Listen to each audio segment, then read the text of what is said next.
but Well, just so freshen you things pitched the up. storyline, but I did not get the opportunity to talk about it on the podcast. So Okay. give your storyline pitch, because there So have been people in AEW creative that have watched the show. okay. So, you know what? I won't even charge royalties if somebody uses this, because I'm pretty sure I stole it from somewhere else and I just don't remember it. But my thought was maybe about 2 to 3 weeks before you introduce the storyline, have it leaked out there because you will have people you can leak this to who will put the story out. Have it leaked to people that Kenny Omega has decided he would like to do a WWE run. That way, you just kind of get people's ears perked up. And then John Moxley could say on TV, if you want your pound of gold, you have to offer up a pound of flesh. If you want a shot at his title, you have to put your job on the line. Then take guys like Ricky Starks, guys like Phoenix, other guys who want out of the company, let them be gone. Yeah, You have to have Malachi, Malachi, yeah, Miro. Miro, all those guys, and then you could even do guys who maybe just want some time off or want to go work, in New Japan for a little bit or in Mexico for a little bit. Put your jobs on the line and let Moxley beat them. That way, you have some like an actual invested storyline building up to Kenny Omega versus John Moxley, where you've planted the storyline, and you could even like make "Thank You Kenny" shirts. That Yeah, way, people are thinking like, "Hey, like this might be his final run," and people could buy into the fact that he might want to go to WWE for the AJ Styles match. He's yeah. talked Well, very highly of I Roman think I think Reigns, CM I Punk. think AEW fans would get into it because they're still thinking that Brian Danielson is retired, even though he Mhm. still is coming to the shows and he's Yeah, going to be back soon. yeah. So you could have a real storyline, and play the dirt sheets a little bit. They play you quite a bit, so go ahead and play them back a little bit. And you'd have something that fans would be invested in because fans would be dying if they thought that Kenny Omega was going to leave AEW for WWE. They would be so invested in him winning and not wanting him to go to WWE that they would eat it up. And then you would have a real storyline that would get John Moxley real heat. It would work because then you could have Ricky Stark showing up in WWE before you announce the Kenny match. You'd Yeah. have Miro probably just sticking around playing video games. I don't think that guy really wants to work anywhere. Um, Yeah. Yeah. Malachi Black, Yeah, I think Tony needs to fire people. yes, Just holding on to talent, and it's so weird because WWE, a lot of their evil deeds have been playing out in public. Right now, it almost seems like WWE has the moral high ground, especially with the way that they brought in Penta. yeah, Because Penta was kind of on ice for a little bit, and they brought him in, and now he's like this big star. They're really showcasing him like he's this big main event talent, and we'll mhm, see where it leads. I don't think that the momentum is going to stick around for too long, although I'm a huge Penta fan, and I hope it does. But he very likely is to go down the card eventually, right? So, but right now, look, they have the moral high ground in AEW, which is as bizarre as it sounds, given yeah, everything all the controversies they've had. I it's them holding on to Ricky Starks, Phoenix, and Miro is doing him no favors at this yeah, point, and that's part of the perception war that he's losing. He's losing the moral high ground to an evil company, yeah, and so I think that if he does this and then lets those guys go, and then you don't have Phoenix on Twitter posting a picture of him in a straitjacket, yeah, and they've stripped all of his merch money too. They're no longer selling his merch on the website. So now he's just sitting at home, still getting paid a lot of mhm. money to sit at Best home, which job in the I think, world, yeah, absolute best job in the world, right. Which I'm like thankful. Like I wish I could have that job. absolutely, Ricky Starks, by the way, he's going around doing indies. He was at House of Glory last night, and a big "fuck TK" chant broke out while mhm, he was there. Um, it has been reported. It was reported a long time ago, I think, by Sean Ross Sapp or something. But it's the story just resurfaced that Ricky Starks has asked for his AW release, but Tony Khan turned him down. He's not been used on TV. So he's essentially being frozen out after expressing his desire to leave. Starks and Big Bill were supposed to split as a tag team with Starks turning babyface, but AEW never followed through. Tony Khan's approach: if someone isn't happy with creative and isn't a top star, he just simply stops using them mhm, and stops talking to them too. By the way, which is not yeah. cool. Which is Um, another thing that's been a big issue in AEW is just the lack of communication with guys. yeah, They just like start ghosting people, whether it's their contracts coming up and they just stop talking to them, don't give yeah. them a heads up on anything, or they have no creative for them, and they just don't communicate that with them or try to work with them on something else. Yeah, Guantanamo Bay is absolutely hilarious. So, Yeah. um, there was one about Triple H. I can't remember. There was a good one about Triple H too. Yeah.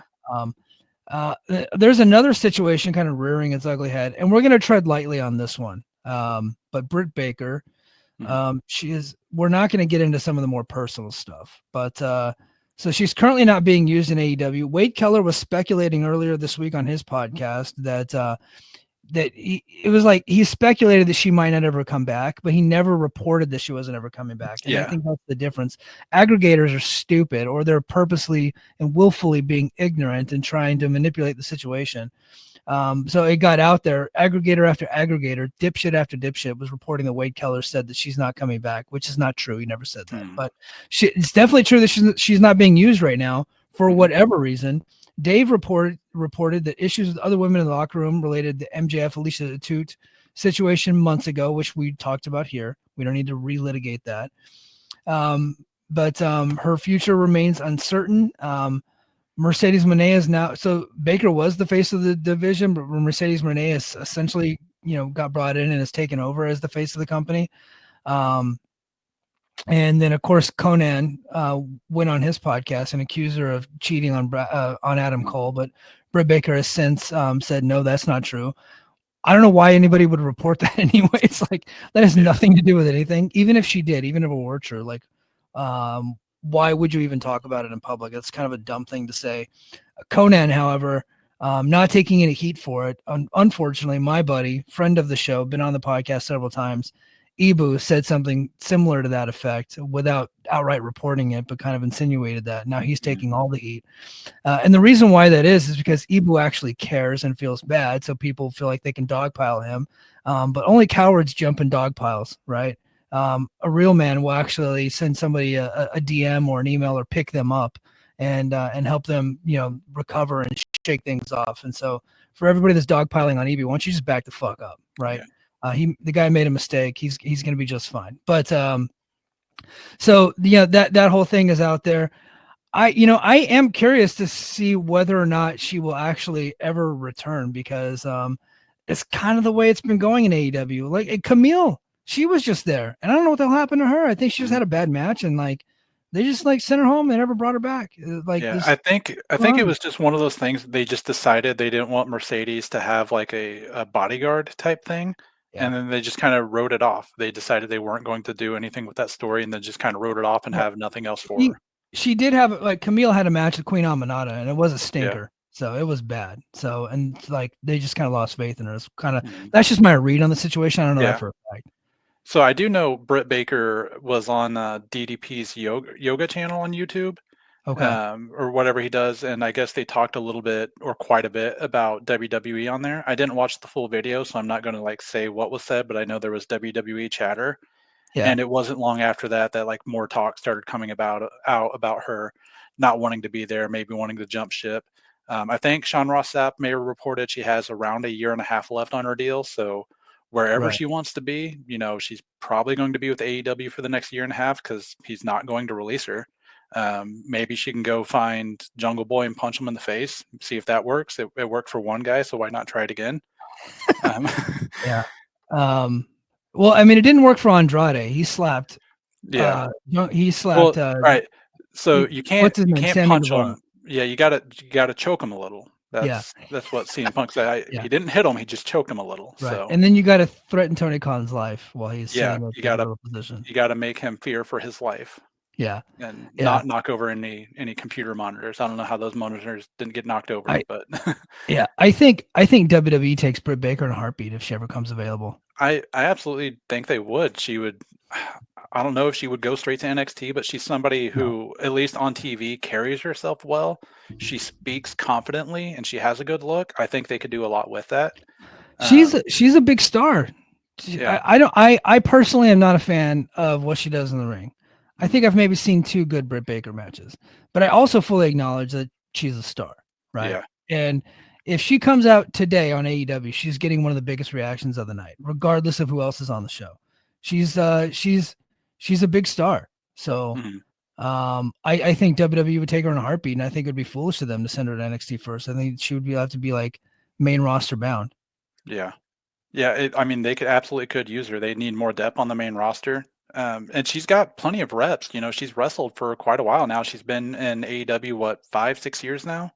Oh, well, Uh, since day one, she was the yeah, first ever female signing of the company. yeah. And she's somebody I could absolutely see. I think she lives down there in Florida. She'd probably be training with Natty and TJ quite a bit, getting extra reps in. I think the only concern they would have with WWE is how much of her practice does she want to give up? Because, you know, she is still like I think full time, maybe just part time practicing dentist.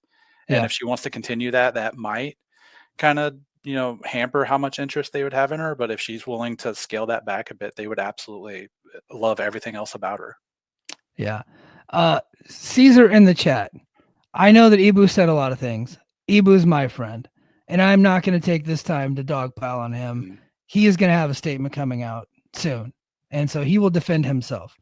I was just talking about that situation with Conan specifically. I know he said other stuff, and I'm not going to talk about it here because he's going to talk about it tomorrow. But I don't. If you're my friend, I got your back, unless I can't have your back whatsoever, right? So unless like it's so egregious that I just can't. But he knows what he did was wrong, and some of the things he said was wrong, and he's going to address it himself. So you're not going to find me out there dogpiling one of my friends. I'm just not going to do it. The guy has been on my show twice here, and then he also came on one of my TNA podcasts, and he didn't have to do that, right? I'm like small potatoes compared to the numbers he's bringing over. So I'm always going to appreciate that, and we've had some good conversations in the past. So if those of you want to come here to hear somebody like beat up on him, I don't do that shit. Not to my friends. Not that stuff don't work for me. So if you guys want that, there's other podcasts that are going to go do that. Some other sanctimonious jagoffs are going to be out there being holier than thou, and try to dogpile the guy, kick him when he's down, put their foot on his neck. I'm not doing that. That shit I don't do that stuff. So, I mean, I'll do it to Vince McMahon, but he's a billionaire. Yeah. Well, he I'm not deserves it. going to do that to other podcasters. That's just not how I Yeah. roll. Yeah, Yeah. one thing that you know, Transferring Heat points out, you know, she has a good relationship with Chelsea Green, Yeah. who and also has a good relationship with Triple Yep. H. But another thing to keep in mind, Britt Baker went to plenty of NXT shows. She was dating Adam Cole the entire time he was in NXT. Did She's been she in that do locker room. the Mae Young Classic when that was going around? I don't think she did the Mae Young. Okay. I know there was a lot of stuff that the big spot in War Games with Adam Cole Right. was with the drop into the ladder into the tables, and they got her on camera, the reaction, and a lot I of people were so kind of up in arms about that.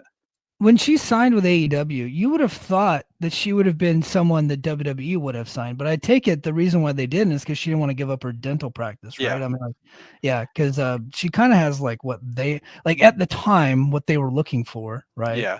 But She, her ring skills weren't up there, but she was a lot better than people they were signing at the time. but when you sign to NXT, it's a 40, 50 hour a week job, you know. Yeah, You're going to be in classes, you're in promo classes, you're watching old matches, you're doing in ring right. work. And she just, you know, she didn't want to have that kind of schedule. And more power to her, you know. She wanted to have a healthy relationship with the career that she first had in mind and this new love of wrestling that she had found. So Yeah, I totally don't fault her for that. But yeah. she's been in that NXT locker room. I'm sure she has relationships there.